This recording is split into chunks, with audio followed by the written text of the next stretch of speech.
The Packard family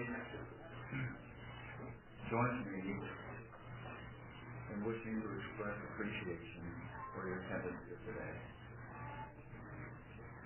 We would like to recognize on the stand with us President Johnny Ross, who is the presiding authority from the Orange County State.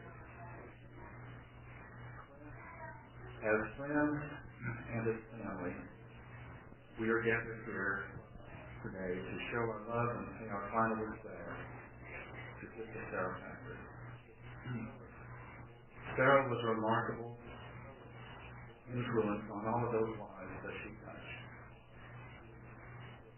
She was an example of inspiration, and her loving presence will be missed. As I have reflected the last couple of days about Sarah and her example, I thought came to my mind, and there's a scripture in 1 Corinthians, in fact it's chapter 13, and it has to be a little charity. I think there are few people that I've encountered in my life who portray the traits that are expressed in this scripture more fully than Sarah. I'd admonish us all maybe to take time today to read that and reflect about it. The program today will begin with the invocation by Stan Packard. After that, a musical number will be rendered by the family. The program will proceed as is outlined. The final number, musical number, God Be With You Till We Meet Again, will be sung initial two verses by the family. And the final verse, the congregation is requested to join in. After which the benediction will be offered by David Packard, and then we will proceed out of the chapel to the Williamson Cemetery where the interment will occur. Dan Packard will then dedicate the service.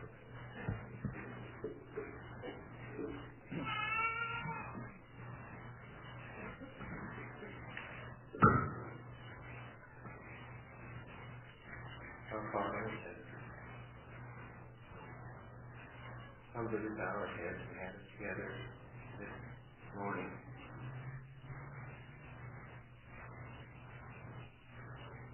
We thank you for the privilege that we have had throughout our lives to have known, been able to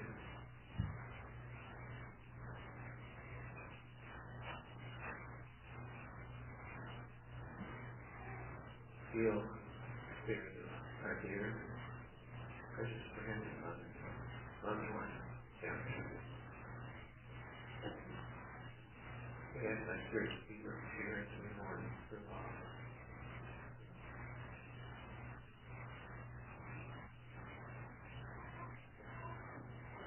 Thank you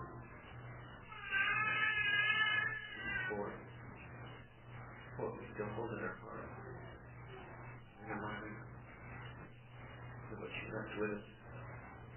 We thank you for the privilege that we've had to have known her, to rub shoulders with her on a daily basis, to have felt her touch, and to have been taught by her. What we ask you, please, help us. Bless us with thy spirit this day, spirit of comfort and spirit of reassurance. Help us to remember her example always. And bless us with strong conviction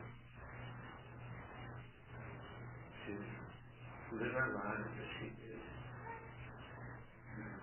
With vigor, with enthusiasm,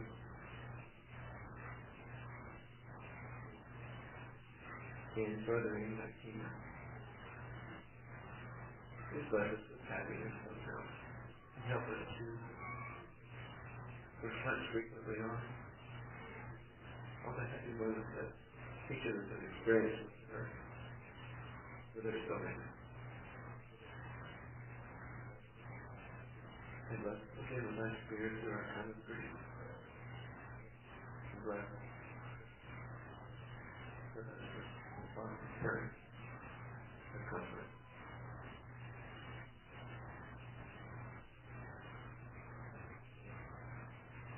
In the hope that one day we shall see her in the resurrection. These things we pray, Lord, we give our thanks in the name of Jesus Christ. Amen.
It's with deepest respect, from the bottom of my heart's humility, that I took his assignment.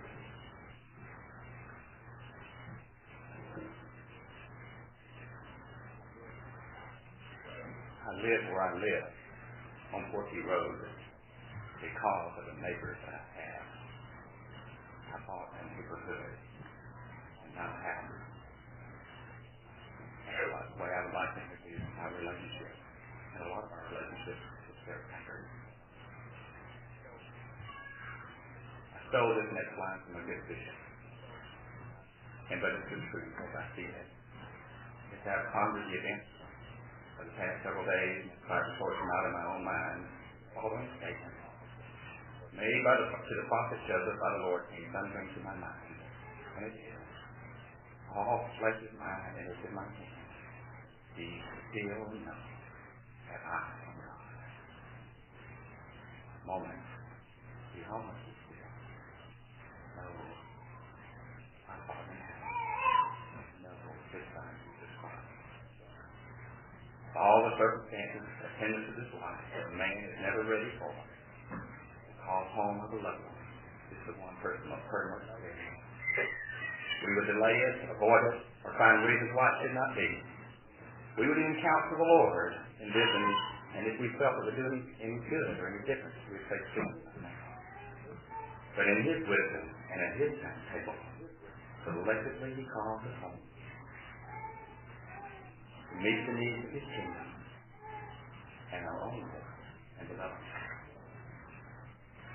And so our Father, as we gather here this day with our hearts heavy, we turn to Thee in Thy infinite capacity to heal as we lay at Thy feet, our Lord, accepting Thy decision and seek peace. The Lord said that He judges man by the intent of our heart. But He's also said, "You shall know them by their fruits. Do men gather grapes of thorn or figs of thistles? Even so every good tree bringeth forth good fruit. A good tree cannot bring forth evil fruit. Wherefore by their fruit ye shall know them." Let us for a moment discuss the fruits of Sarah Packard. In 20 years, as I have watched the fruit that she has planted and reaped and enjoyed, in 20 years I have met every one of her children, worked with, fought with, and counseled with every one of them. Got them places where they needed to go. Sat and listened to them cry and laugh and enjoy each other's company. I said the day that I was called to this assignment that I had two heroes in life. Well, I dropped one of them. One of them was, if I looked like somebody, I would be excited. But if I could be like Bernie Packard, it would be one of the greatest things that I've ever seen. And then I realized one of the greatest things about Bernie Packard was who he was eternally sealed to. That eternal companion.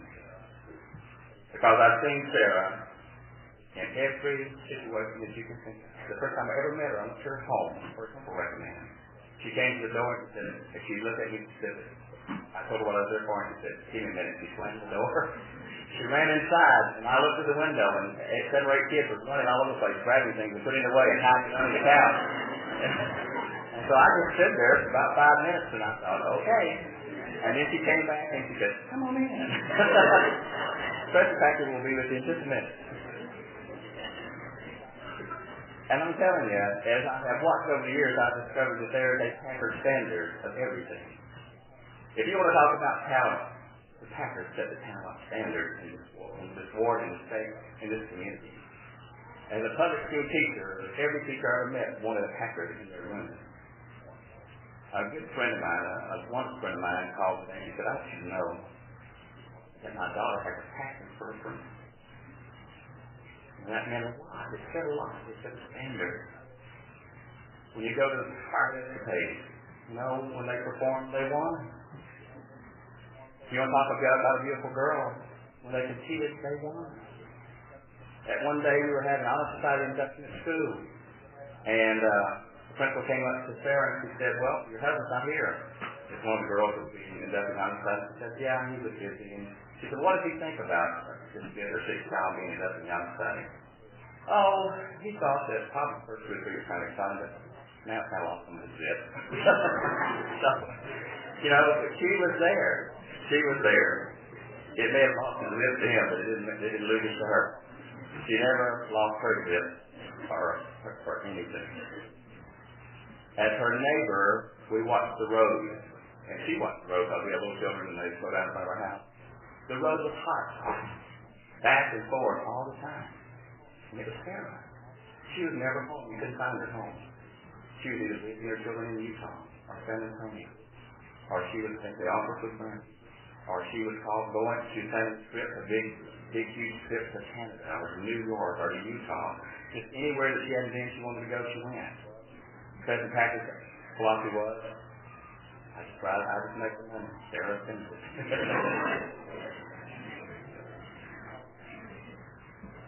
I called a friend of mine last night and he said, how are the Packers doing? I said, they're over there laughing at who's talking just like a bunch of Packers. He said,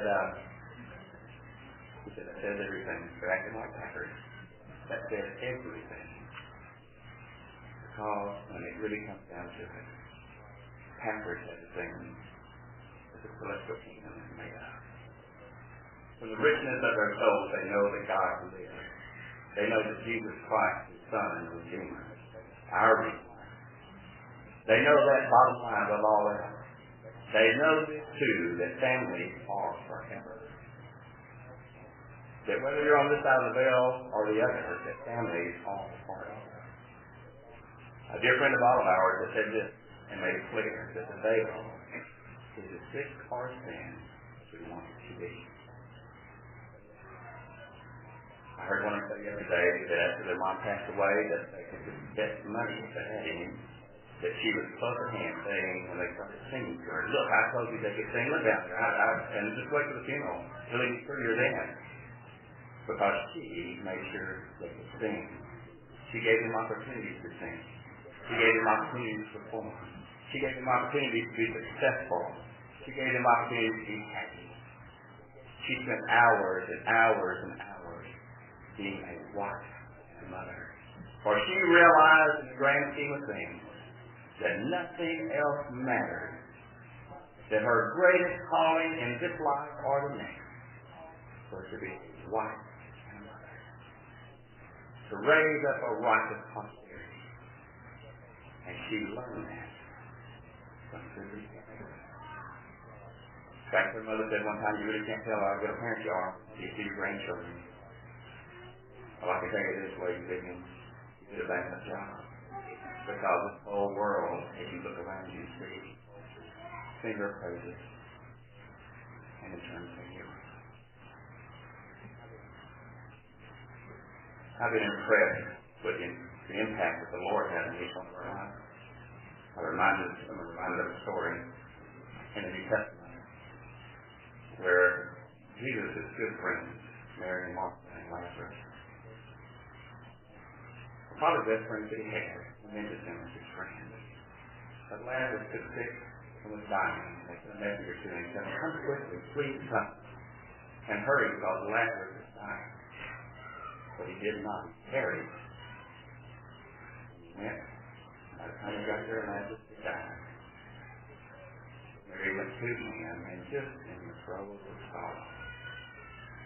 I don't know that she had any verses or just heartbroken said, if you had come, Lord, he would not have died.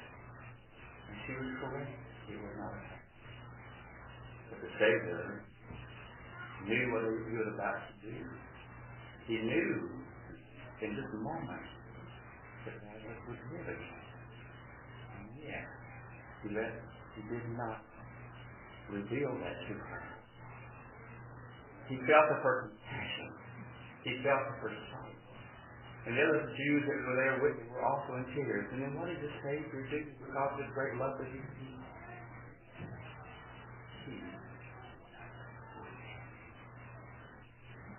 We weep with you because of our love for you.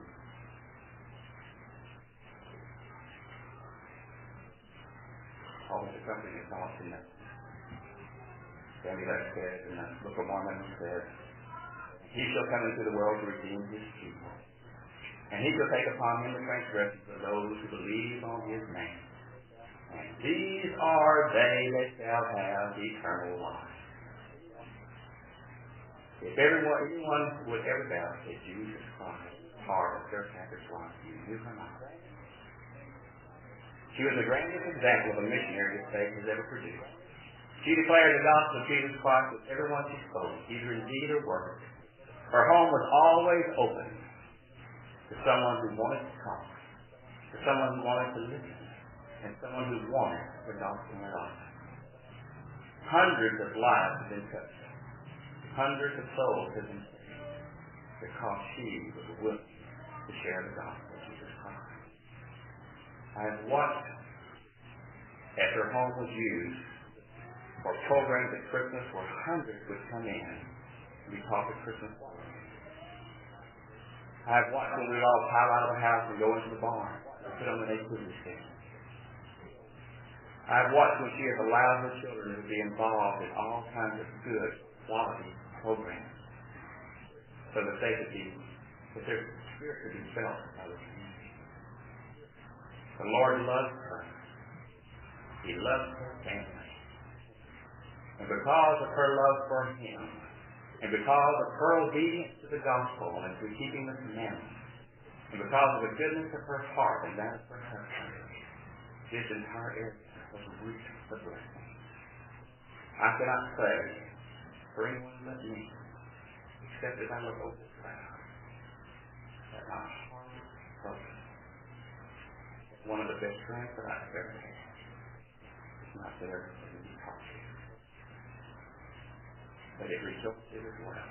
Or if I ever met anyone that met the qualifications as a Leslie life, to be enveloped in the arms of the Savior, and to be welcomed home, it was their man. May the Lord bless her, and really in all my heart, we bless her for her goodness so evident. That it inspired us all to be there. In the name of Jesus Christ. Amen.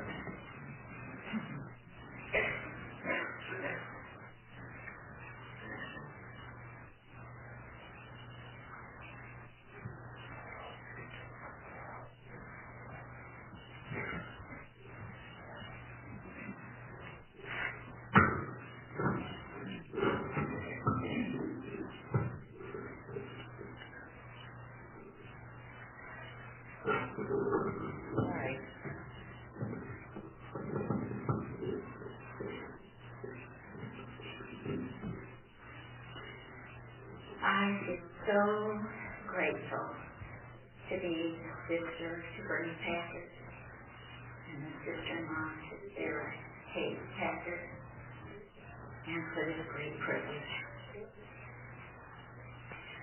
It was 8 months ago that Bernie and Sarah and Bernie's brother Bob and sister-in-law Tammy had the privilege of fulfilling a lifetime dream and going to Israel and walking those sacred holy places where our Savior existed.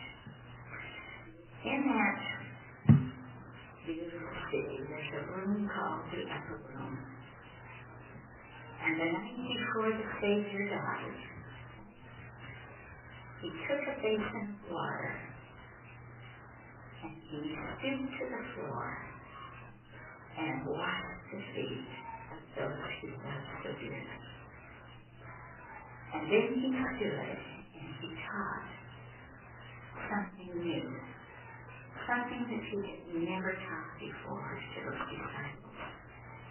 And he said, "A new commandment I give unto you, to love one another." And he said, "By this shall everyone know that ye are my disciples, if you have loved one to another." Now, I do not think that there is a family that has set a better example of those teachings that were taught in that upper room than Bernie and Sarah and all their children. Now, the night before Sarah died,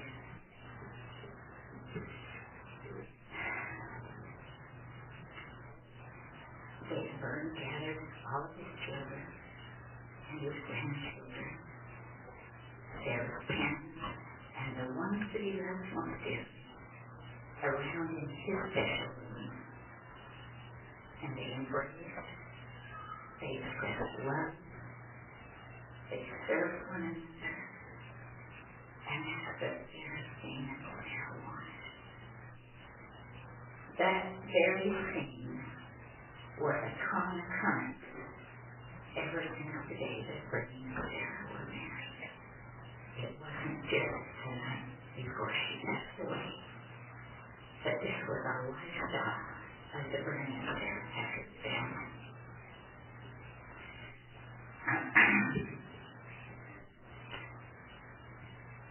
Just a few weeks ago, it was our privilege to have Bernie and Sarah and some of their special children and their spouses in our home in Utah. And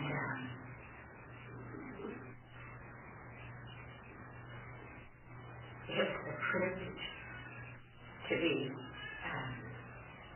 in their presence. And Sarah, well, first of all, my husband said, let's go to the living room and visit and sing. And Sarah said, let's do. And so we all moved into the living room, and it was crowded with all these beautiful people. And some of them were my children. And we began to sing, and we began to communicate one with another, and it was a glorious experience.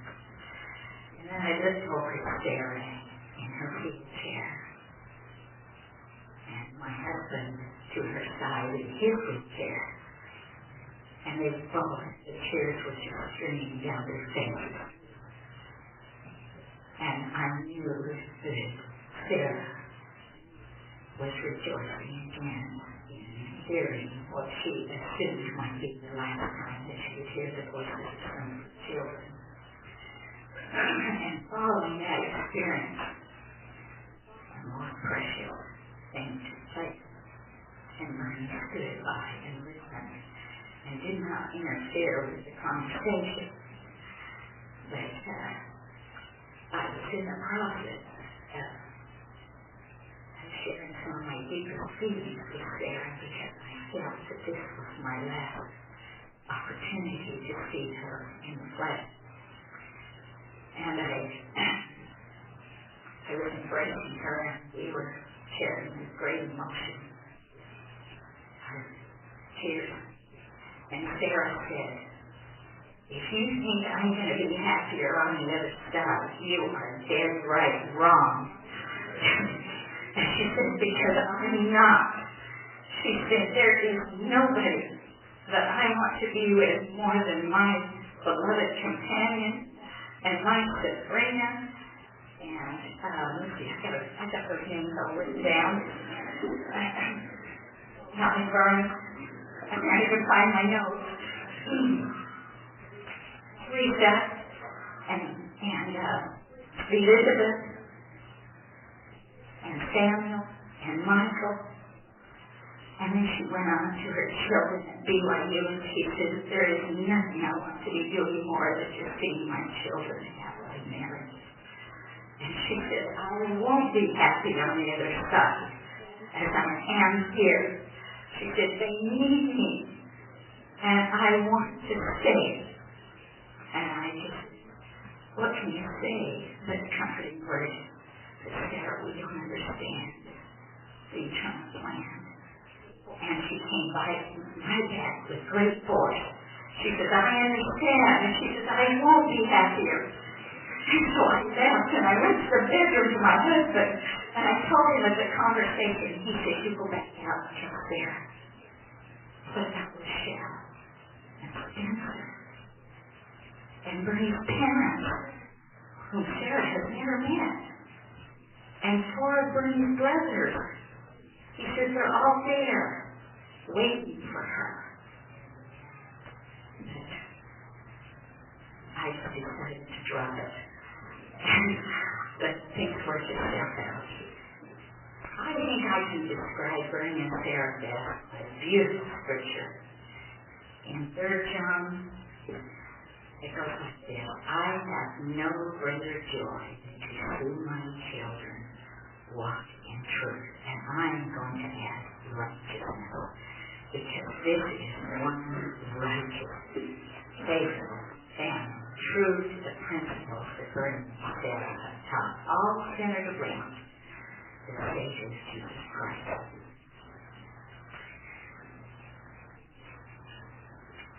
I had a beautiful experience. The day that I received the phone call, Sarah's diagnosis, I could not hardly control my emotions. And I went to the store to pick up a prescription with my dear sister Cleo. And I was weeping all the way. She was weeping with me. And I just couldn't understand why such a thing could happen to my beloved brother and sister-in-law and his family. And when I went to pick up the prescription, I was standing in line of about 4 or 5 people, and the people right in front of me was just conversing with each other. And when he stood to the front to call their name, or their name was called, and it says Mr. Fairbanks. Not Fairbanks, Farnsworth. And the prescription was ready. And he says, would you take a check? Now this was in Utah. And they said, it was a local check. And he said, no. And they said, well, where is it from? And he said, well, the check is from Texas, but our home is in, I believe, Arizona. And they just couldn't understand. And they contacted him and they said, would you explain? And he said, well, I just served as a mission president in Texas. And he said, but we haven't got home to change over our checking account, so would you take the check from Texas? And he said, sure. And I immediately interrupted and I said, what mission in Texas? And he said, the Houston mission. And I said, would you by any chance know a Bernie? And the tears were just streaming down my face. And would you by any chance know a Bernie and Sarah Packard? And his wife just stepped right up from her seat. She said, do we know Bernie and Sarah Packard? He said, they are the greatest family, the most influential family in the state of Texas. And I said, well, I'm his sister. And I was so proud. I was so proud. And the tears just kept rolling. And he said, why are you crying? And I told him. And he said, we are going to go back home and call Bernie and Sarah. They said, Bernie was my counselor. I worked directly with him. I love that man. And Sarah and those kids, they have worked by my side in the missionary effort all the way. What a glorious experience that was that day, and I don't think that was just by chance because I needed that strength. On another occasion, Bernie and Sarah called us on the phone, and they invited us to come spend Christmas with us. This was a time of year when they did those beautiful productions out in the barn and the hay, and our son had just received a mission call, and we had no money left, and we just told him, we just refused, because we're not going to be able to make it. And then a few days later, we received in the mail, signed by Sarah, a $500 check. Said, please come, this will be our Christmas. And our children, all 10 of us, piled into that car, and it was the greatest trip we've ever had.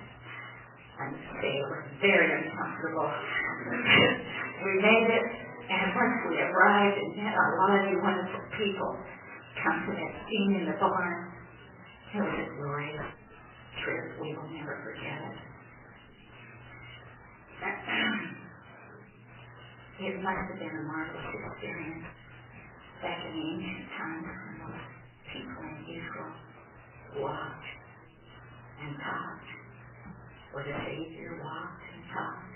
They felt his touch. They literally knew he lived. Burden of within. They had a testimony of that very event. Now, I, in conclusion, would like to say, Bernie and Sarah have been an influence and touched many lives because they love the Savior. They know who he is, and they have properly taught their children. My life, personally, has been touched and influenced tremendously through the life of my own Sarah and her children. If it weren't for Bernie and Sarah, we would not have our marvelous son-in-law, Don Hilton, and Rhonda Rogers, who is our daughter-in-law, who were both raised in this valley. And we are so grateful as a family to have them as part of us. That is all because of Sarah's determined, I can't describe. She called every day to convince us of how wonderful Don Hilton is. And we believed her. But it took us a while to convince Jana. We're so glad that Sarah never gave up, and she was filled with inspiration and wisdom and saw the future of this great family union that we have. Now, what a wonderful world this would be if each one of us would go away today and take seriously the words that came from Sarah's mouth. To our son-in-law, she said, everyone should live each day as if they had my diagnosis. If we would each take this in our hearts and sincerely do it, there would be more kindness, more unconditional love, more forgiveness. There would be more understanding. There would be more service. There would be more Christ-like living. And I say this in the name of Jesus Christ. Amen.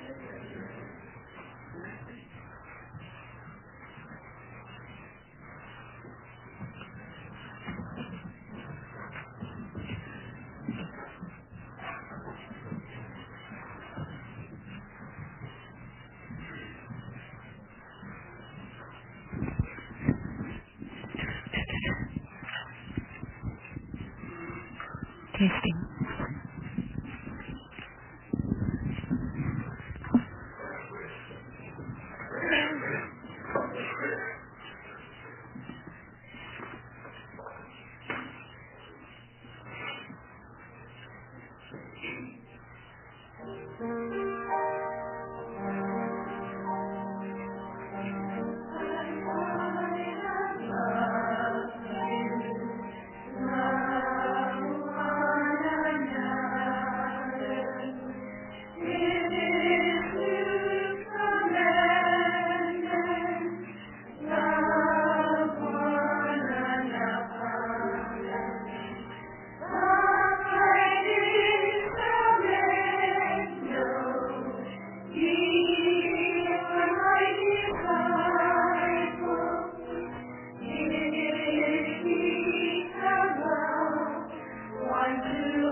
impossible thought.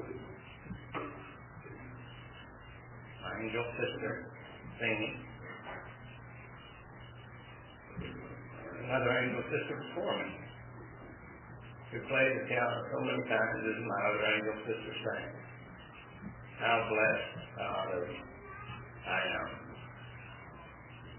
to be Sarah's brother, Rachel's brother, my parents' son. This is an extremely difficult assignment for me. I'm so grateful for those that have spoken. I'm grateful for Bishop Foster, a kind and compassionate man. I love him and his dear wife. How they have tenderly cared for my dear sister and her family. Likewise, John Ross. Saturday I saw him out there in the afternoon with his face completely deep red. I think he had mowed the lawn twice over the Packard, he and others. And he kept asking, what did he do? Anything. In an attempt to show his gratitude in life. I know these are Christ-like people. And Barbara. And then we extend that to all of those that have traveled from Louisiana, from California, from Utah. Those that have walked across the road, it's all the same. We come here for the same purpose. To honor a queen, a princess in our midst, essentially a queen. And I know that my son has not had ability to pay adequate tribute to my sister. So I feel very inadequate to the task. I pray that the Spirit of the Lord will be with me as I attempt to share a few thoughts. I've decided I really can't summarize very much of her life in 10 or 15 minutes. I'm so grateful for those that have spoken, shared some precious memories, some beautiful memories that all of you in some way or another have probably related to.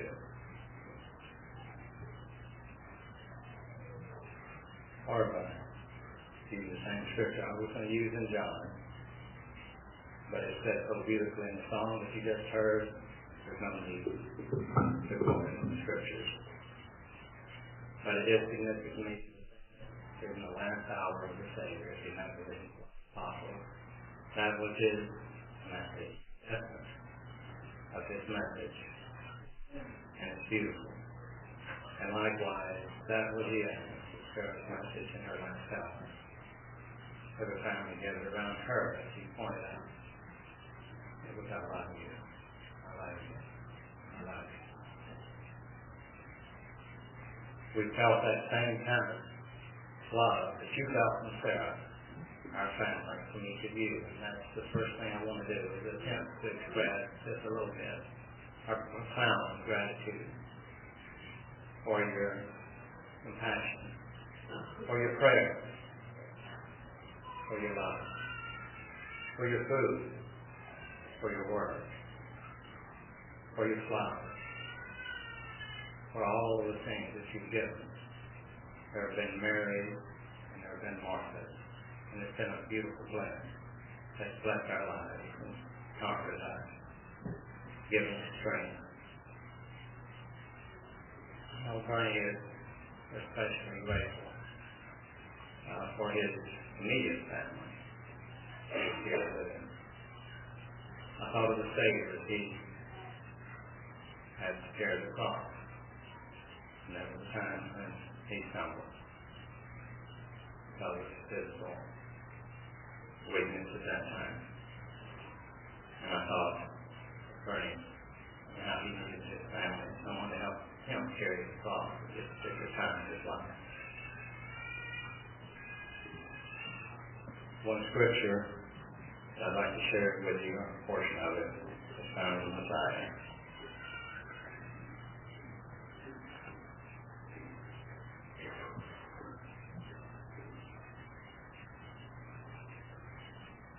And this, I think, illustrates to me what we felt as you expressed your profound love. It's found in Mosiah chapter 18. You're willing to bear one another's burdens, that they might be light. Yea, you're willing to mourn with those that mourn. Yea, and comfort those who stand in need of comfort. And stand as witnesses of God at all times, and in all things, and in all places that you may be in, even until death.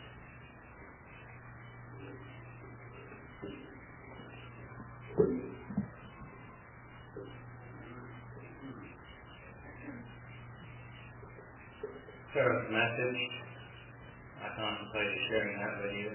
You had an opportunity to hear her at a state conference in February. But I thought about it, her message was really her life.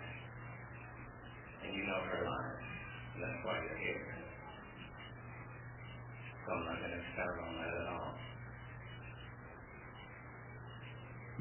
I would like to make a few comments about what I consider to be her divine destiny. As great as our sorrow is, it is tragic in some ways, but I think what overshadows that more than anything is divine destiny. I'd like to explain why.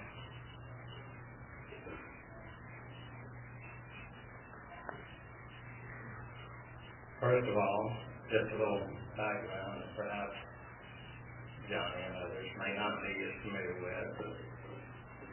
Sarah was a playful baby. She was the second child in her family. The first was stillborn, Christine. And so Mom and Dad had supplicated our Heavenly Father for a special spirit. And indeed they were blessed.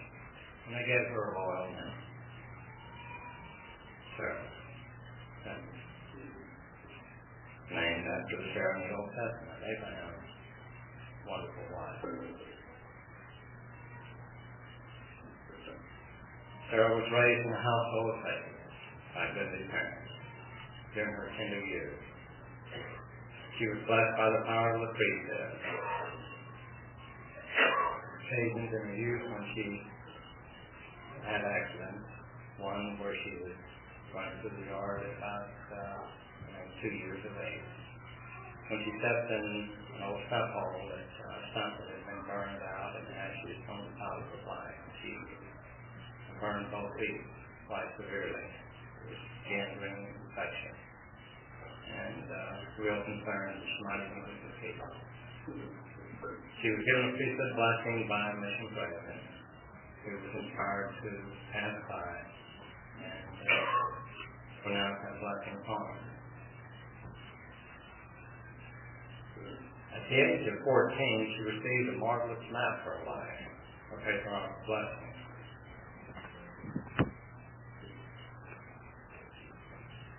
My father, her father, is a patriarch. I think most of you, some of you may not be familiar with what a patriarch is. Abraham was the patriarch, Isaac, Jacob. They laid hands upon the heads of their posterity, their children, and gave them blessings, prompted by the Spirit of the Lord. It was not predestined pronouncement, but it was inspired pronouncement of possibilities, things that might transpire in their life if they lived worthy. Let me share with you a passage or two from Sarah's blessing that I think is significant. First of all, in the introduction, in the name of the Lord Jesus Christ, our Master. That's how patriarchal blessing is given. And by virtue of the patriarchal calling and the holy Melchizedek priesthood, I lay my hands upon your head and give you a patriarchal blessing. I think Sarah was about 14, as I mentioned, when she received this blessing. First, patriarch recognized that he was a humble person. And I think she was humble, although she was forthright to express her opinion. She was radiant. And yet, you know anyone that she didn't love. that didn't reciprocate back to her that love. That's a humble person. And this patriarch pronounced that she was indeed humble, and that would bless her life with light and inspiration, and be a great blessing to others if she would be a light upon a hill.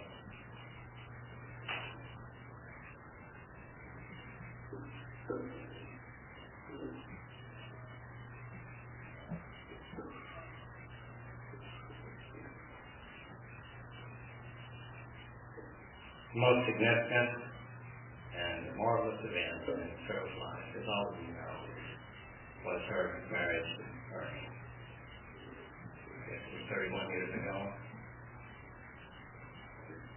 That was a choice of her heart, loving companion. She followed the counsel that was given her in her blessing to choose one who loved the Lord, and to be married in the house of the Lord, where she would be married for time and all of eternity. Then comments were made in regards to her life. For into that house the Lord shall send many of his choice spirits, noble spirits, which he has reserved for those who love him and who will tutor them in the ways of righteousness. Underline the word many. And choice and noble spirit. You be the judge. They've graced our lives. She was 14 when she received this blessing. She was counseled to work with the youth and to be one with them, a leader among them. And I promise you that they shall seek you your kindly counsel and admonitions will come to you and be blessed because of the admonitions of your kindly hand in their behalf. And how many youth or younger people could raise their hands to establish the fact this was totally fulfilled. Another sentence from another paragraph. Through you and your seed is indicated the nations of the earth will be blessed. She had 5 sons so far, I think, through their served missions in different parts of the world, brought the gospel of Christ, the gospel of peace, which will indeed, and the gospel of salvation to the world.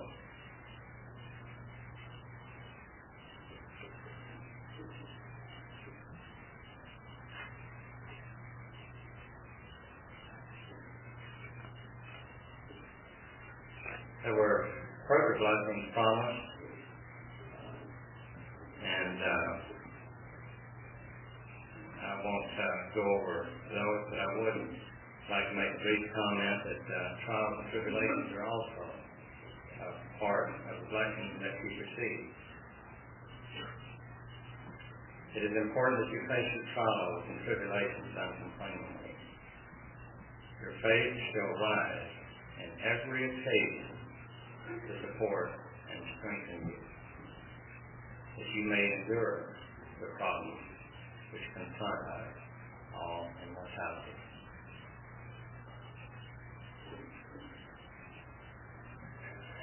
We all observe Sarah's last 8 months, and I can certainly say that without any complaint and with complete submissiveness, she is accepting those things which the Lord has given her to help her grow and develop and purify and perfect her.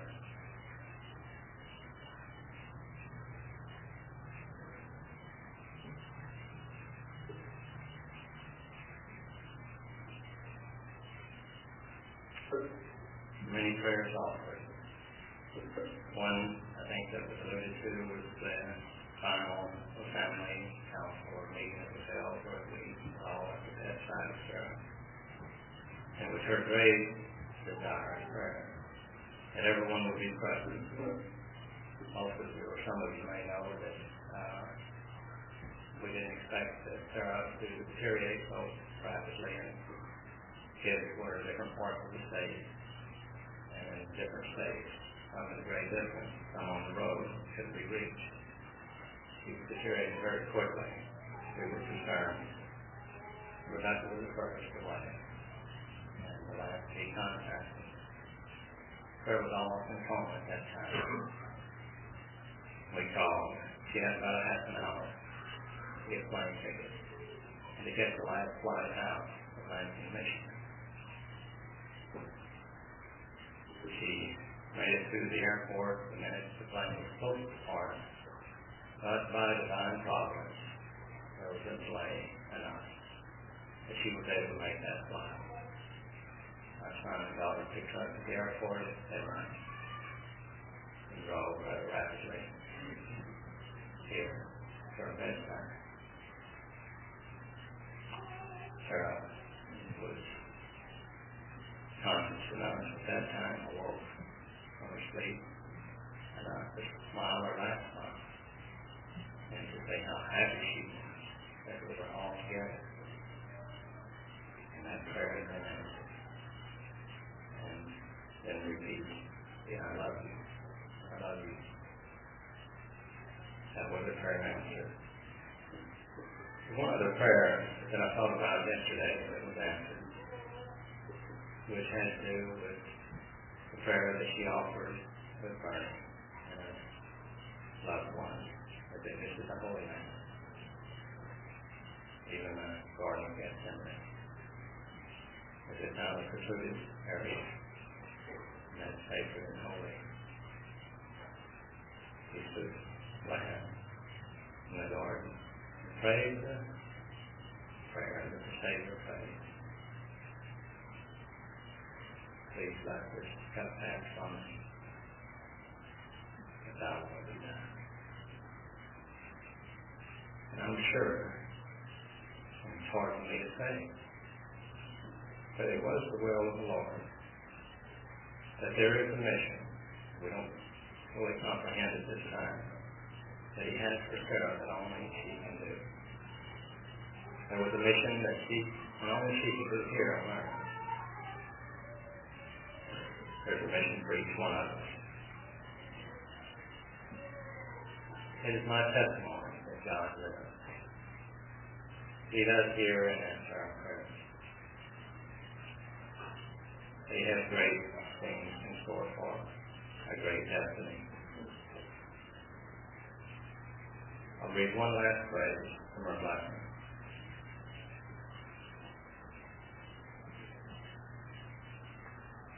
Win and earn the right to ascend the hill.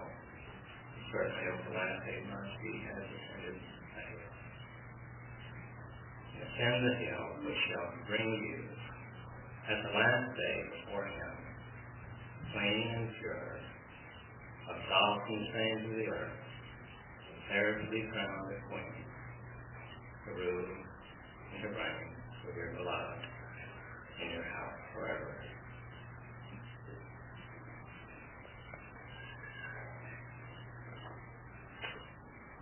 There were many tears of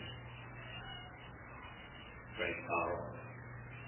Sarah passed away. But there was not despair. There's great hope, great faith. As we stopped at the bedside, I thought to myself later, oh, that every mother would be loved. This mother was loved. Oh, that every sister could be loved. As this sister was loved.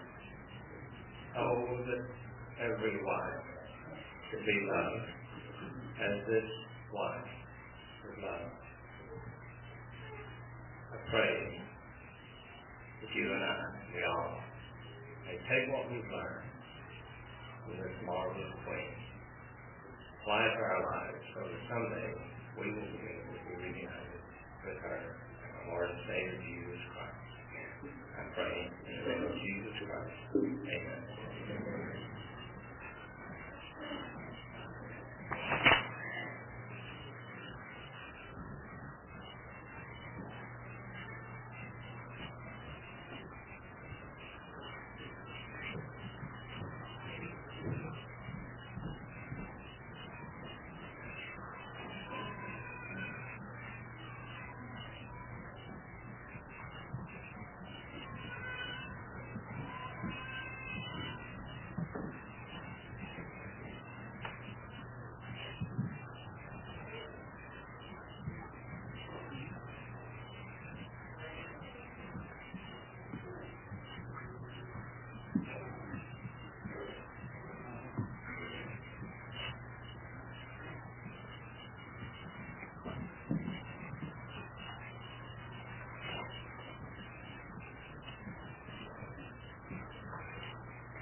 Since Sarah's passing, she has been told on.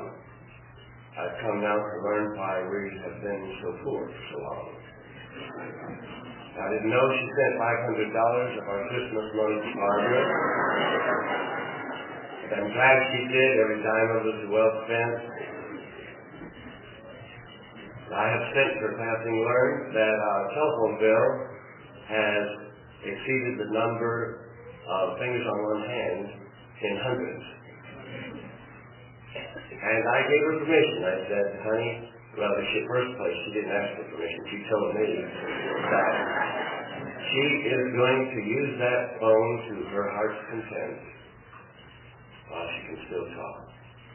She said, because according to the track record of ALS victims, I may not be able to speak in the near future, and she did eat up that phone. And that phone bill ate up our bank account.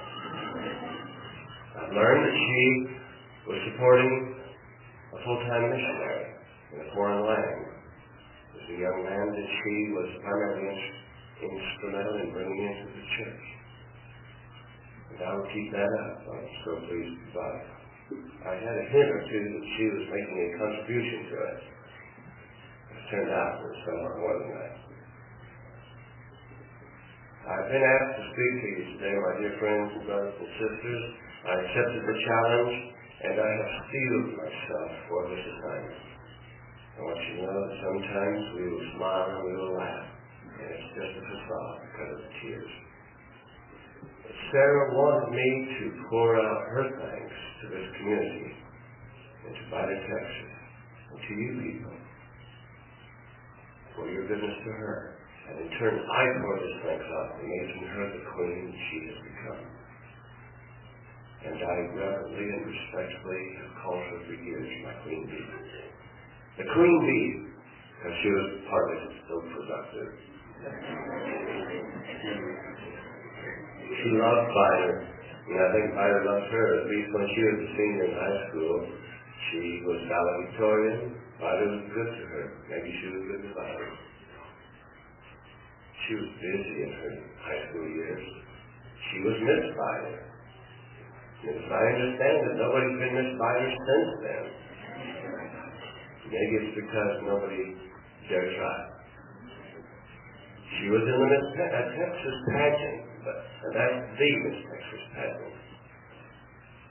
And so I'm told, among my others, Sarah herself reminded me that she would have won Miss Personality had she been prideful enough to vote for herself. It just took one more vote.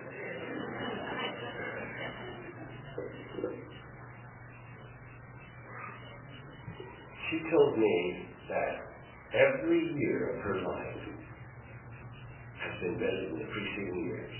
And we went through a rather interesting exercise on our way to the Dallas Temple about 8 days ago, categorizing and breaking down each 10-year span of her life. And every 10-year span was full of fun and excitement. And sure enough, each one was better than the prior. And this last one, which had had considerable amount of pain and grief, with kidney stones and birth, and all sorts of things from, well, her birth was in the preceding 10 years. So our grandchildren come, and then this for the last 8 months has been her best 10 years. And she told me my next 10 years would have been better still. Sarah and I thank Vidor for helping raise her, helping make her a marvelous girl, being active in so many things, and preparing her for me and for this family. She wishes me to thank all of those who have helped her so much in the past 8 months. And this help has been so extensive. Medical supply houses, physicians, including her beloved Brother Marshall, and neighbors, and ministers of other churches. She had some dear black friends who pointed out to her that her name has been placed on the prayer roll of black congregations across America. Ministers of the Baptist Church, Church of Christ, Pentecostal churches have asked their congregations to pray for Mrs. Sarah Packer. And this has touched her, and she wanted me to thank them and all the people of this community for remembering her in her prayers. And these prayers were answered, and she was comforted. And I can tell you from first-hand experience, although she would let me know when my treatment of her and trying to help her in bed and move her body this way and try to comfort her that way, sometimes pained her, she never complained about her condition. I mean, that kind of complaint, which expresses disgust or anger about her condition. Goodness knows she clung to life, but that's different. She didn't complain about her condition. She was an absolute angel. The best woman I have ever known. And I learned a long time ago, a better person than I ever hoped to be.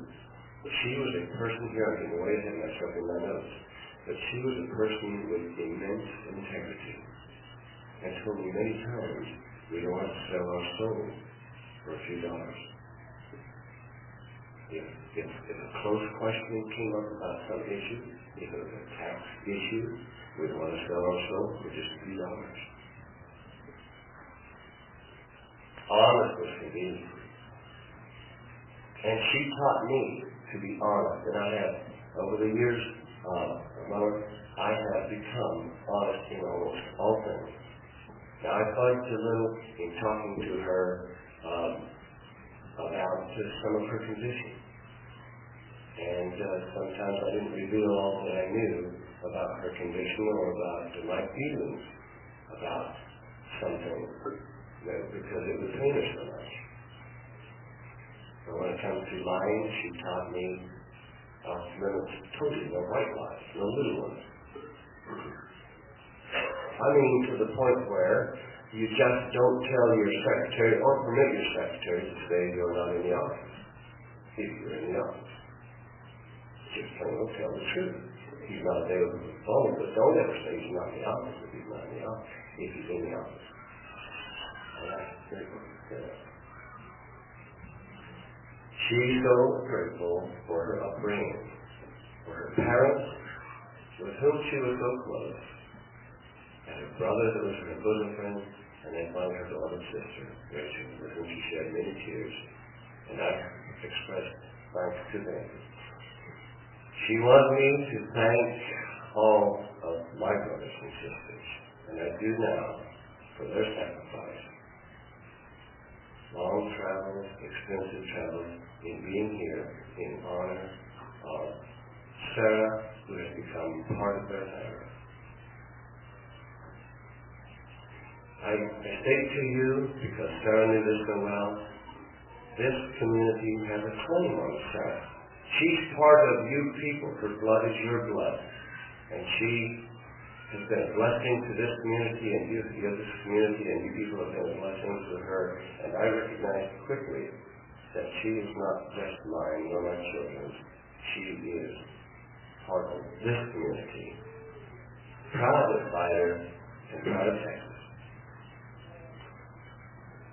Sarah was different than some others who approached death. She clung to life with passion, never yielded, never gave up, never gave in about her desire to stay here.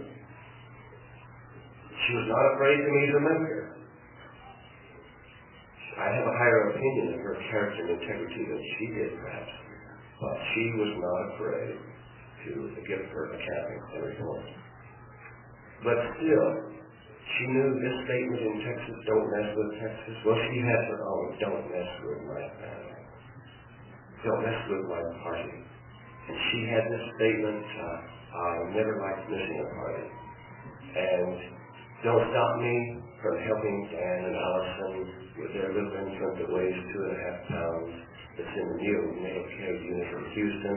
Don't stop me from finding a sweetheart for Marshall who can't figure out how to do it himself. Rebecca's going to have a baby pretty soon. I'm going to be there. She's got a pageant coming up, and I've got to help her on that because she doesn't know how to run it.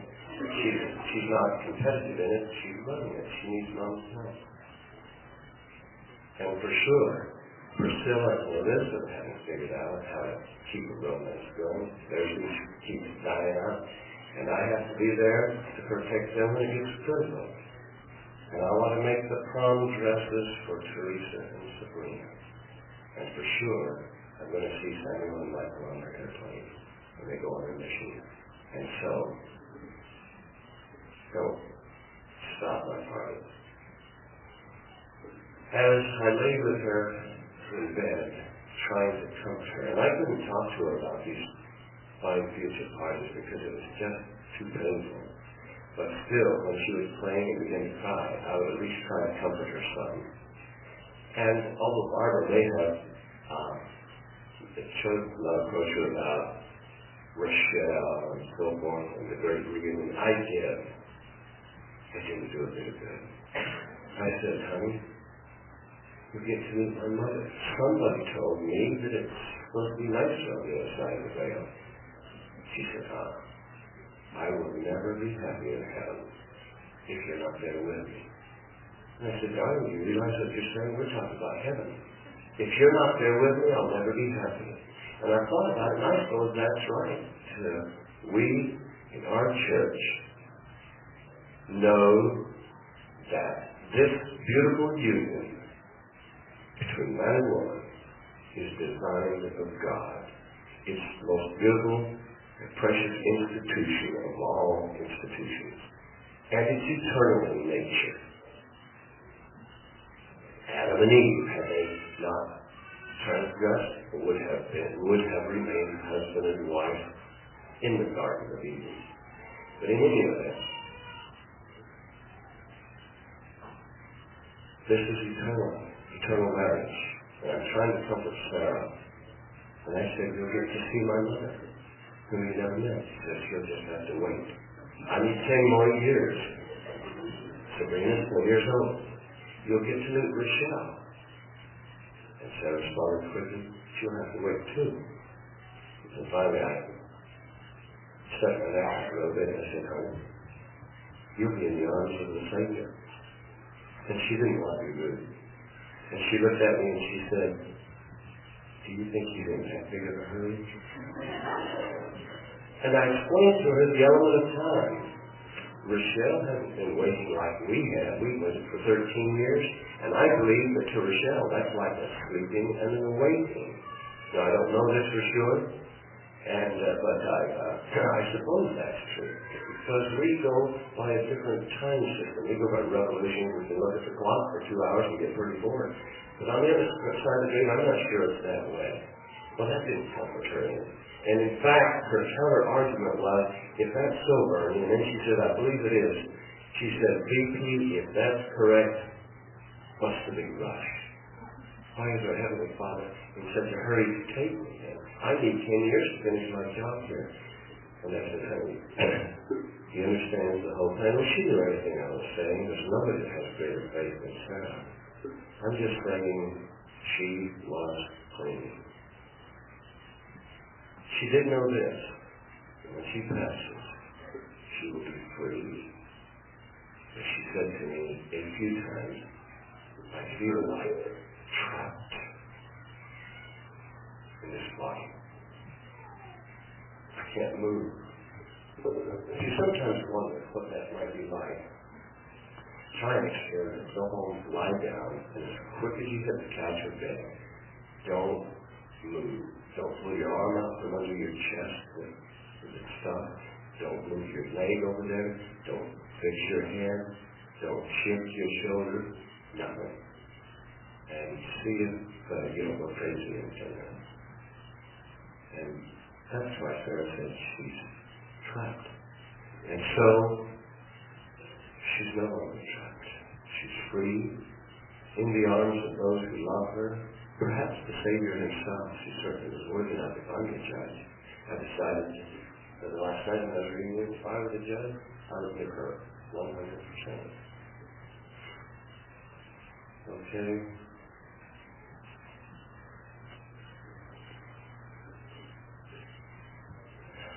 Without being repetition, I just say that Sarah was absolutely fearless in her declaration of love for Jesus Christ. She told me on more than one occasion, if it uses up this whole house, if our house were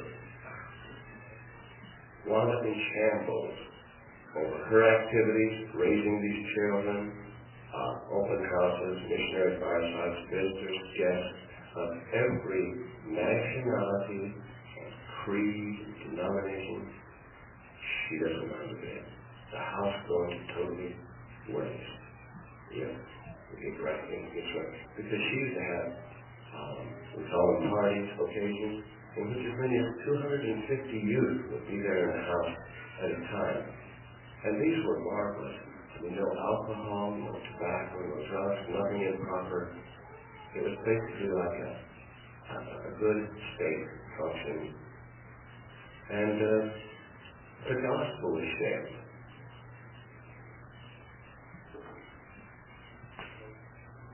Well, I close with this. Her final words were, as you've heard, I love you, I love you, I love you. We could barely hear it. We could see it coming from her lips, broken. She had been given only, well, not given, but her last visit to the hospital, which was the first 3 days of last week, they discovered only 25% of her pulmonary capacity. That is, her breathing ability was reduced down to 25%. And it's very possible to continue to sustain yourself on that, and as that continues to decrease. And then at the time she said, I love you, I love you, I love you. And then she said, I'm so happy. And as some of us recall it, that was her last. We had, I suppose, the nicest, the neatest, the most spiritual family home evening of all of our years, beginning right then, because Rebecca had just arrived. It was 2 a.m. And for about an hour, we hugged her, told her we loved her, and we sang to her. And she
sister singing. Another angel sister before me, who played the piano so many times as my other angel sister sang. How blessed, how honored I am to be Sarah's brother, Rachel's brother, my parents' son. This is an extremely difficult assignment for me. I'm so grateful for those that have spoken. I'm grateful for Bishop Closet, a kind, compassionate man. I love him and his dear wife. How they have tenderly cared for my dear sister and her family. Likewise, Johnny Ross. Saturday I saw him out there in the afternoon with his face completely beet red. I think he had mowed the lawn twice over after seeing others. And he kept asking, what could he do? Anything. In an attempt to show his gratitude and love. I know these are Christ-like people. And Barbara. And then we extend that to all of those that have traveled from Louisiana, from California, from Utah. Those that have walked across the road, it's all the same. We come here for the same purpose. To honor a queen, a princess in our midst, essentially a queen. And I know that my son has not that ability to pay adequate tribute to my sister. So I feel very inadequate to the task. I pray that the Spirit of the Lord will be with me as I attempt to share a few thoughts. I've decided I really can't summarize very much of our lives in 10 or 15 minutes. I'm so grateful for those that have spoken, shared some precious memories and beautiful memories that all of you in some way or another have probably related to. Barbara used the same scripture I was going to use in John, but it said so beautifully in the song that you just heard, there's no need to go into the scriptures. But it is significant in the last hour of the Savior as he met with his apostles. That was his message, essence of his message. And it's beautiful. And likewise, that was the essence of Sarah's message in her last hour. With her family gathered around her, as you pointed out. It was, I love you. I love you. I love you. We felt that same kind of love that you felt from Sarah, our family, from each of you. And that's the first thing I want to do, is attempt to express just a little bit our profound gratitude for your compassion, for your prayer, for your love, for your food, for your work, for your flowers, for all of the things that you've given. There have been Marys and there have been Marthas, and it's been a beautiful blend that's blessed our lives and conquered lives, given us strength. Bernie is especially grateful for his immediate family that he shared with him. I thought of the Savior as he had to carry the cross, and there was a time when he stumbled. That was physical weakness at that time. And I thought of Bernie and how he needed his family and someone to help him carry the cross at this particular time in his life. One scripture that I'd like to share with you, a portion of it, is found in Messiah.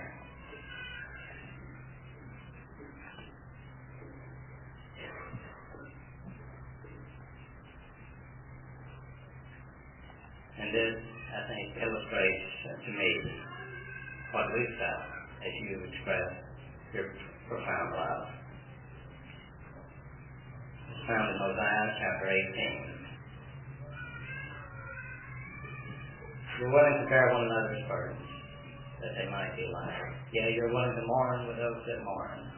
Yea, and comfort those who stand in need of comfort. And stand as witnesses of God, at all times, and in all things, and in all places which you may be in, even until death.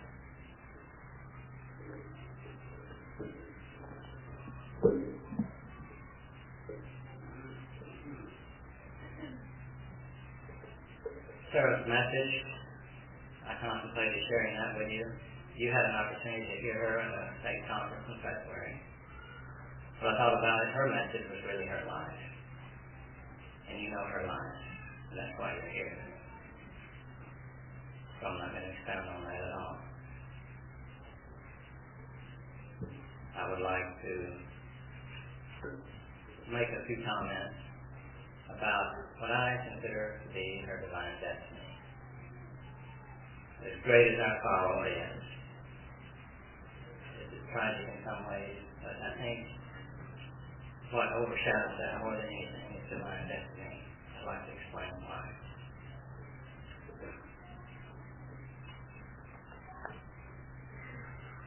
First of all, just a little background that perhaps Johnny and others may not be as familiar with.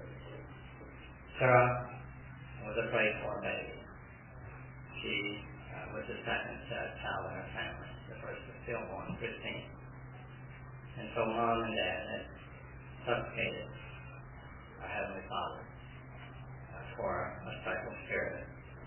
And indeed they were blessed. And they gave her a royal name, Sarah. Named after the Sarah in the Old Testament, Abraham's wonderful wife.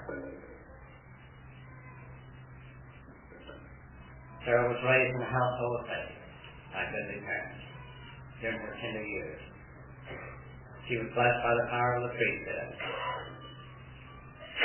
Occasions in her youth when she had accidents, one where she was running through the yard at about 2 years of age. When she stepped in an old step hole that something had been burned out and the ashes on the top of the fire, she burned both feet quite severely. There was gangrene infection and real concern that she might even lose her feet. She was given a piece of blessing by a mission president who was inspired to pass by and pronounce that blessing upon her. At the age of 14, she received a marvelous map for her life, a patriarchal blessing.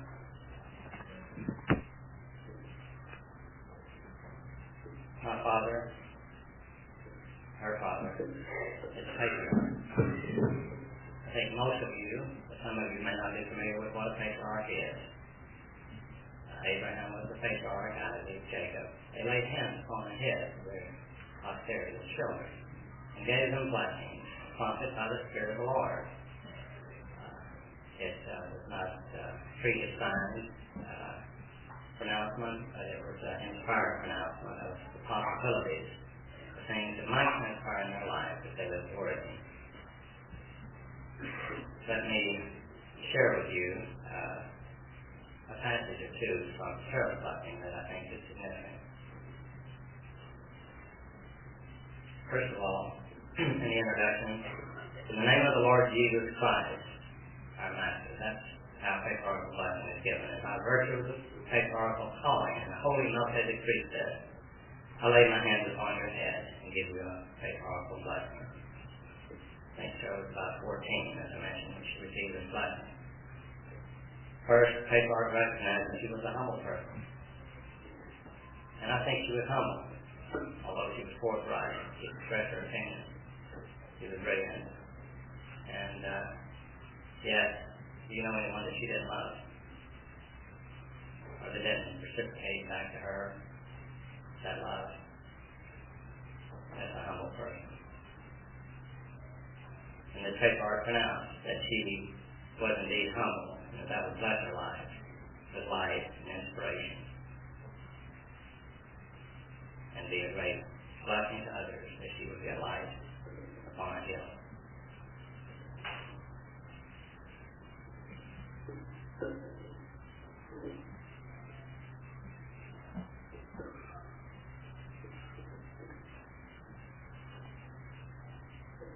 The most significant and marvelous event in Sarah's life, as all of you know, was her marriage with Ernie. I guess it was 31 years ago.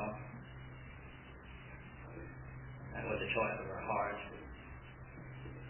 his loving companion. She followed the counsel that was given her in her blessing to choose one who loved the Lord and to be married in the house of the Lord, where she would be married for time and all eternity. Then comments are made in regards to her life. For into that house the Lord shall send many of his choice spirits, noble spirits, which he has reserved for those who love him and who will tutor them in the ways of righteousness. Underline the word many. And choice and noble spirits. You be the judge. They graced our life. She was 14 when she received this blessing. She was counseled to work with the youth and to be one with them, a leader among them. And I promise you that they shall seek you your kindly counsel and admonitions, and will come to you and be blessed because of the admonitions of your kindly hands in their behalf. And how many youth or younger people could raise their hands to establish that I did totally fulfill. Another sentence from another paragraph. Through you and your seed is indicated the nations of the earth will be blessed. She's had 5 sons so far, I think, who have served missions in different parts of the world. Brought the gospel of Christ, the gospel of peace, which will indeed, and the gospel of salvation to the world.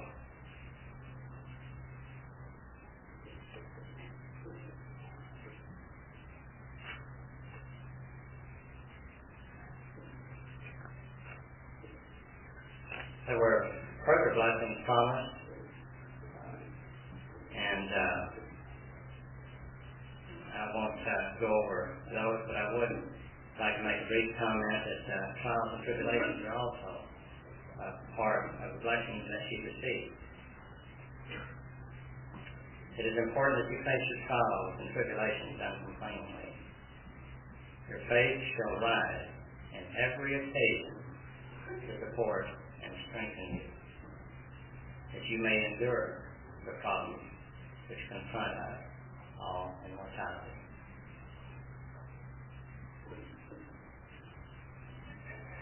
We all have observed perils the last 8 months, and I can certainly say that without any complaints and with complete submissiveness, she has accepted those things that the Lord has given her to help her grow and develop and purify and perfect her.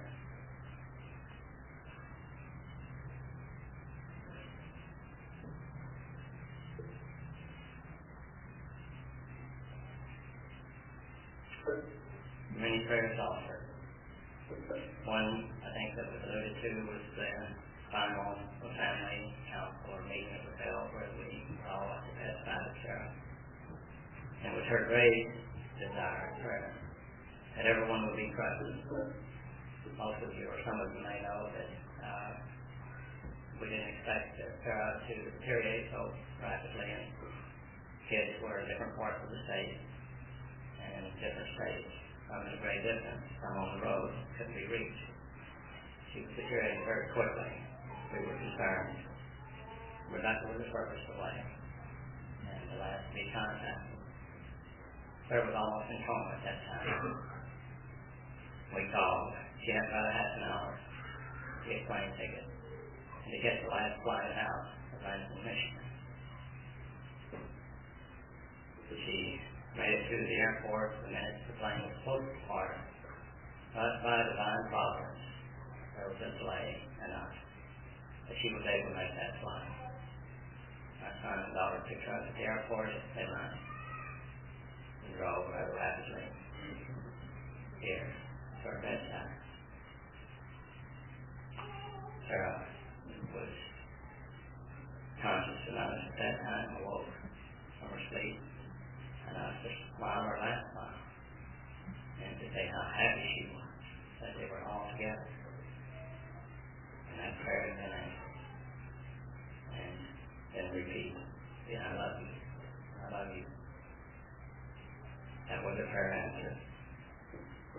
one other prayer that I thought about yesterday that was answered, which had to do with the prayer that she offered with Bernie and her loved one as they visited the Holy Man,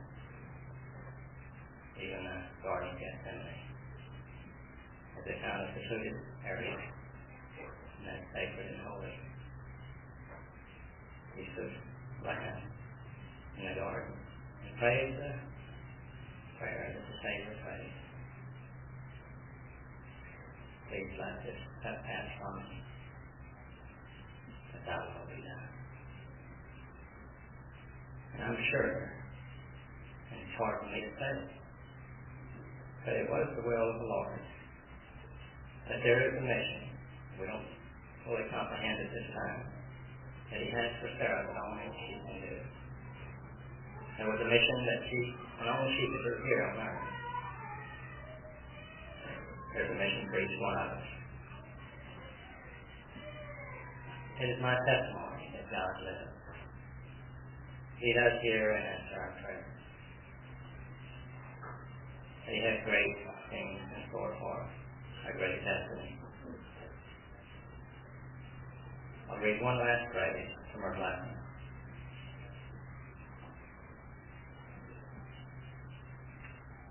Win and earn the right to ascend the hill. Certainly over the last 8 months she has ascended a hill.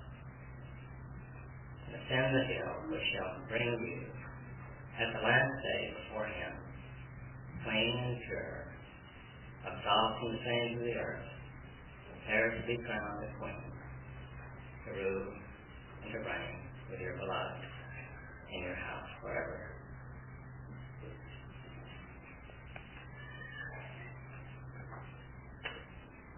There were many tears of great sorrow. Sarah passed away. But there was not despair. There's great hope, great faith. As we stopped at the bedside, I thought to myself later, oh, that every mother would be loved. This mother was loved. Oh, that every sister could be loved. As this sister was loved. Oh, that every wife could be loved as this wife was loved. I pray that you and I, we all, may take what we've learned from this marvelous queen, apply it to our lives so that someday we will be able to be reunited with her, our Lord and Savior Jesus Christ. I pray in the name of Jesus Christ. Amen.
My soul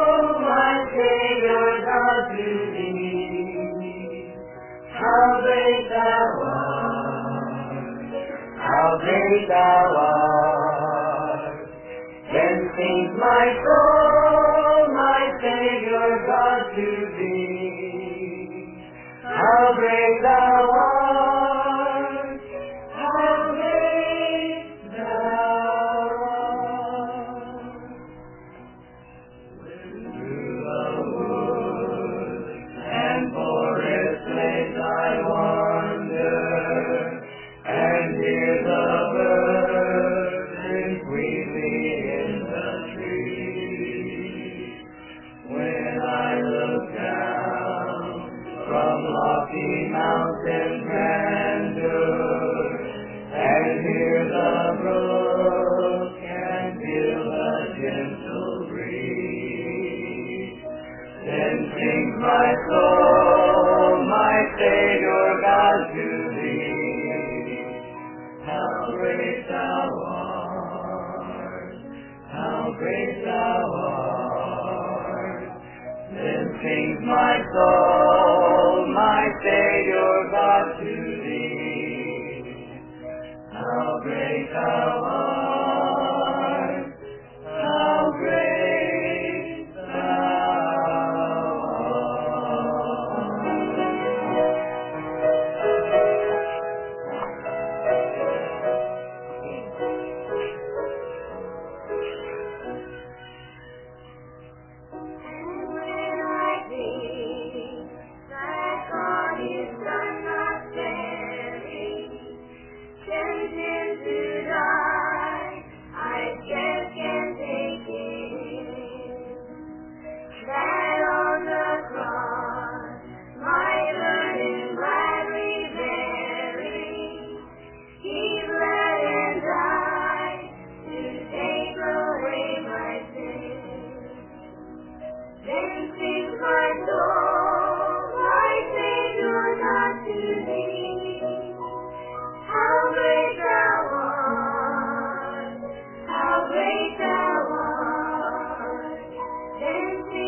Since Sarah's passing, she has been told on.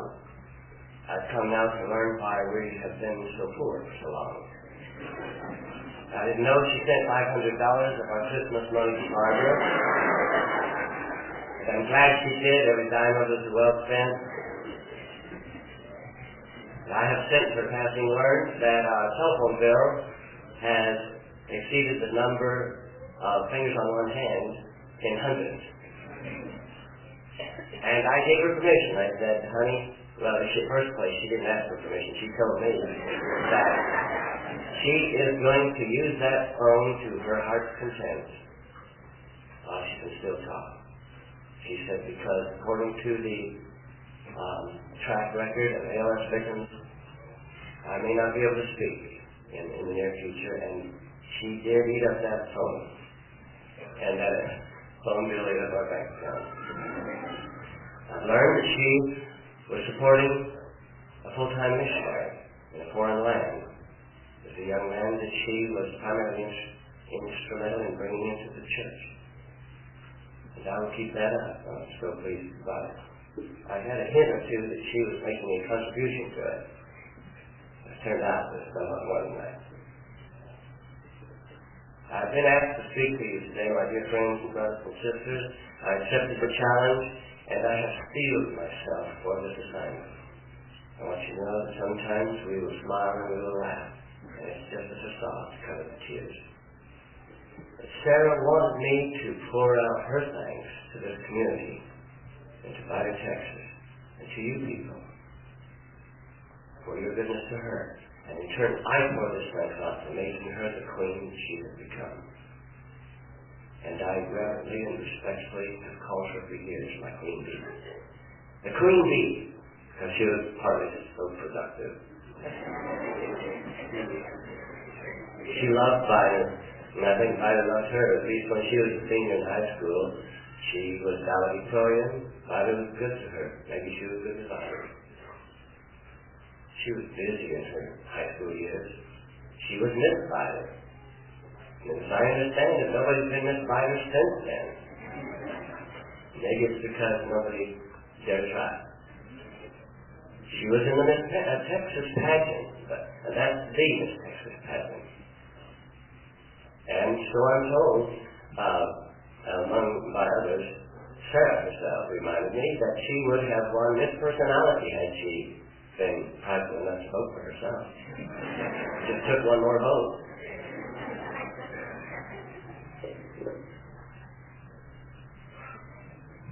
She told me that every year of her life has been better than the preceding years. And we went through a rather interesting exercise on the way to the Dallas Temple about 8 days ago, categorizing and breaking down each 10-year span of her life. And every 10-year span was full of fun and excitement. And sure enough, each one was better than the prior. And this last one, which had considerable amount of pain and grief with kidney stones and birth and all sorts of things from, well, her birth was in the preceding 10 years, but grandchildren coming. And then this for the last 8 months has been her best 10 years.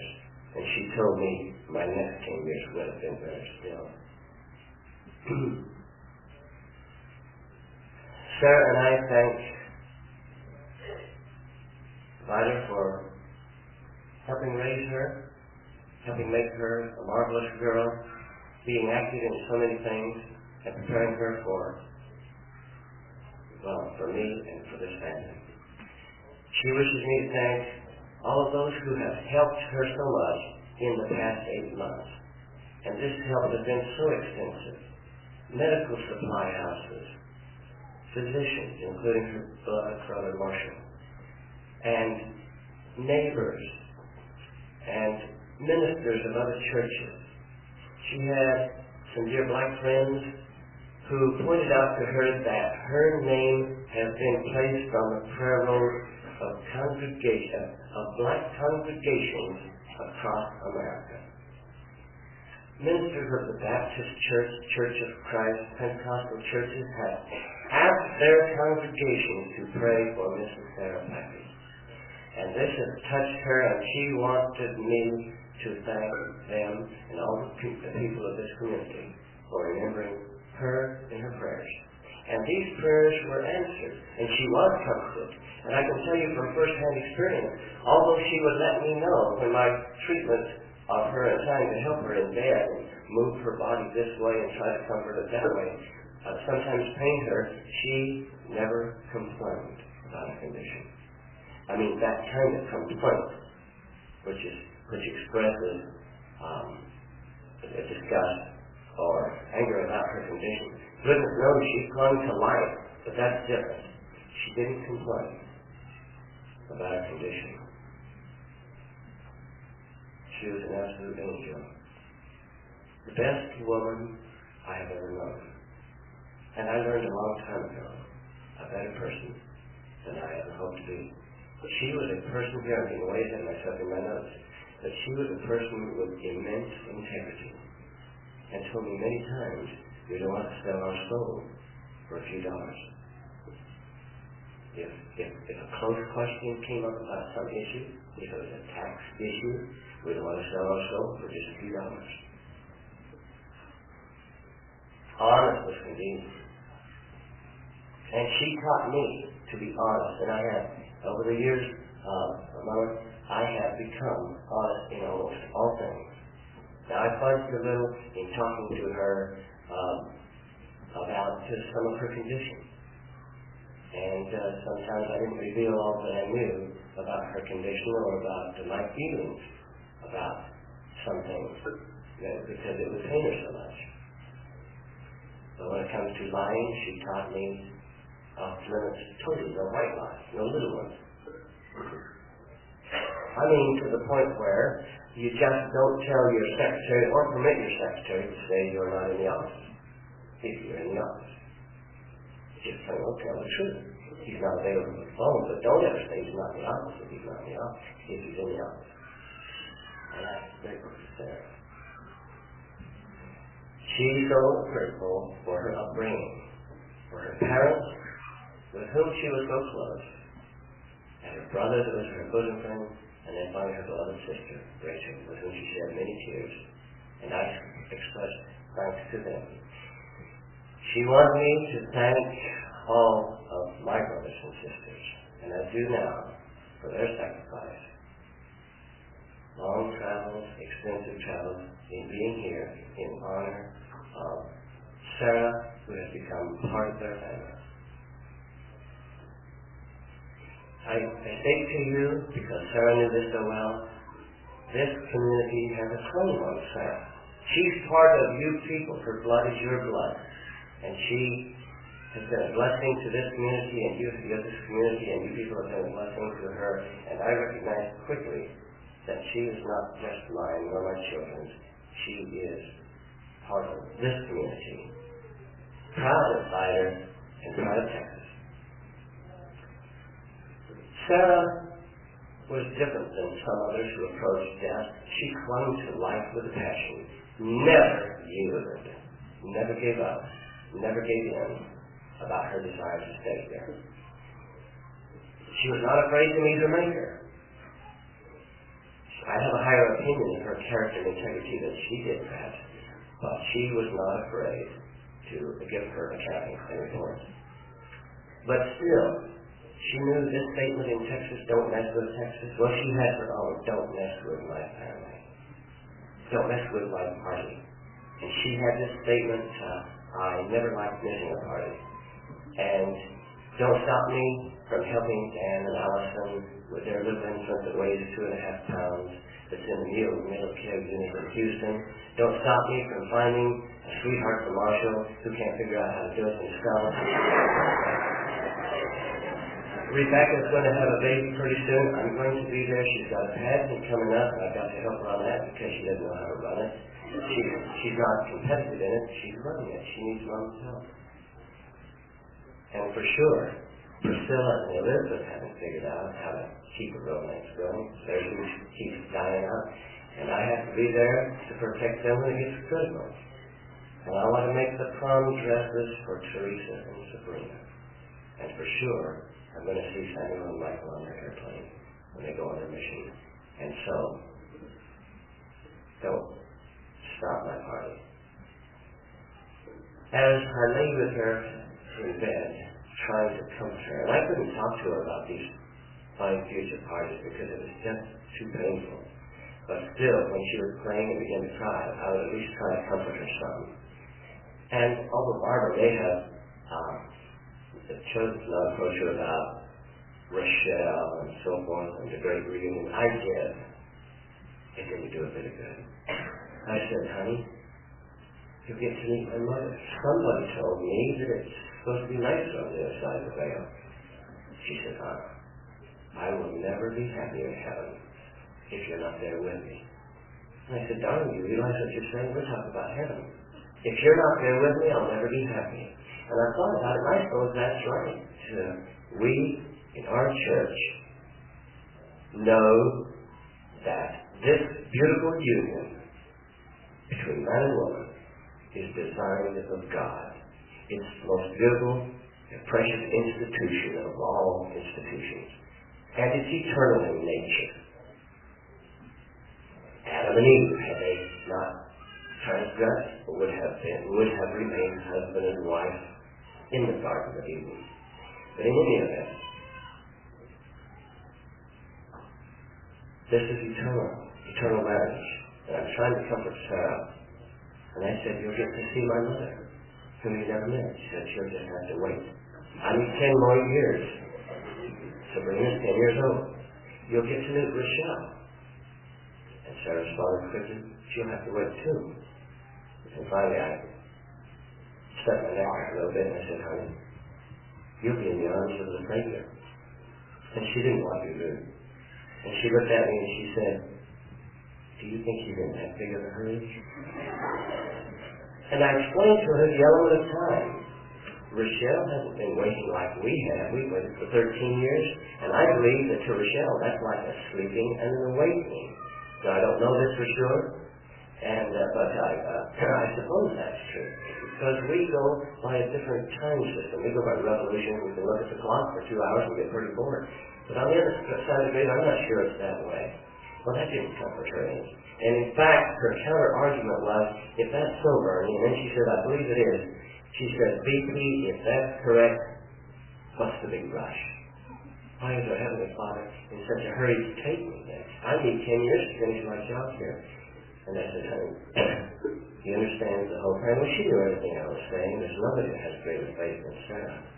I'm just saying she was clinging. She did know this, that when she passes, she will be free. As she said to me a few times, I feel like trapped in this body. I can't move. You sometimes wonder what that might be like. Try an experiment. Go home, lie down, and as quick as you hit the couch or bed, don't move. Don't pull your arm out from under your chest with its stuff. Don't move your leg over there. Don't fix your head. Don't shift your shoulder. Nothing. And see if you don't go crazy in 10 minutes. And that's why Sarah said she's trapped. And so, she's no longer trapped. She's free in the arms of those who love her. Perhaps the Savior himself. She certainly was worthy enough if I'm the judge. I decided that last night when I was reading it, if I were the judge, I would give her 100%. Okay?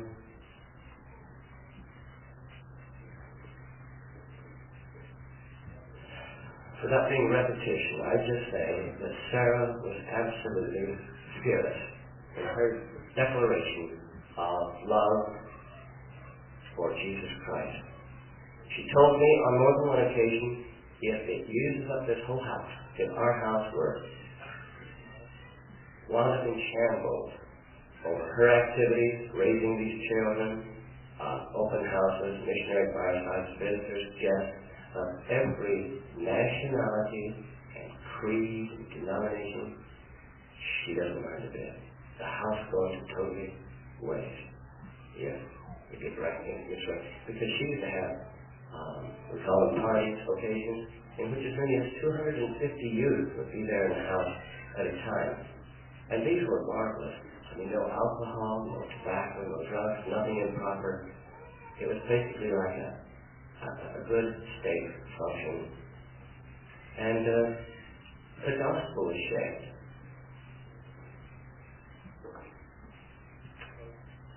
Well, I close with this. Her final words were, as you've heard, I love you, I love you, I love you. We could barely hear it. We could see it coming from her lips, broken. She had been given only, well, not given, but her last visit to the hospital, which was the first 3 days of last week, they discovered only 25% of her pulmonary capacity, that is, her breathing ability, was reduced down to 25%. And it's very impossible to continue to sustain yourself on that, and as that continues to decrease, it decreased. And then at the time she said, I love you, I love you, I love you. And then she said, I'm so happy. And if some of us recall it, that was her last. We had, I suppose, the nicest, the neatest, the most spiritual family home evening of all of our years, beginning right then, because Rebecca had just arrived. It was 2 a.m. And for about an hour, we hugged her, told her we loved her, and we sang to her. And she